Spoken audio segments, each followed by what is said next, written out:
नमस्ते भाई लोग, डेली न्यूज़ भोजपुरी में आप लोग का स्वागत है। खेसारी लाल यादव और अक्षरा सिंह का एक सॉन्ग आया है अक्षरा सिंह के ऑफिशियल चैनल पर, अक्षरा सिंह पर, और ये बहुत ज़्यादा तहलका मचाया है भाई लोग।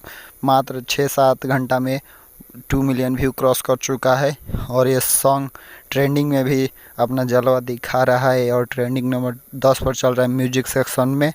और ये मात्र 7 से 8 घंटा में ट्रेंडिंग में आ गया है भाई लोग। और ये सॉन्ग 175 के लाइक है और व्यू अभी ये दिखा रहा है 1.5 मिलियन व्यू, और बहुत जल्द अपडेट होगा भाई लोग।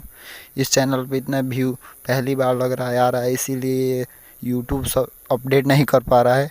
तो भाई लोग, ट्रेंडिंग स्टार खेसारी लाल यादव और अक्षरा सिंह का जलवा होली का ये दूसरा सॉन्ग था और लगातार ऐसे ही धमाका होते ही रहेगा। और खेसारी लाल यादव और अक्षरा सिंह का बहुत बड़ा सॉन्ग होने वाला है होली का, और बहुत ज़्यादा तहलका भी मचा रहा है, ट्रेंडिंग में भी चल रहा है और बहुत ज़्यादा ये लग रहा है बजेगा भाई लोग। तो भाई लोग, ऐसे ही नए नए अपडेट और खेसारी लाल यादव का हर एक अपडेट जानने के लिए इस चैनल से जुड़ जाए और सब्सक्राइब बटन दबाकर बेल आइकन दबा दें भाई लोग। यही आपसे निवेदन है, प्लीज़, और इस वीडियो को शेयर कर दें।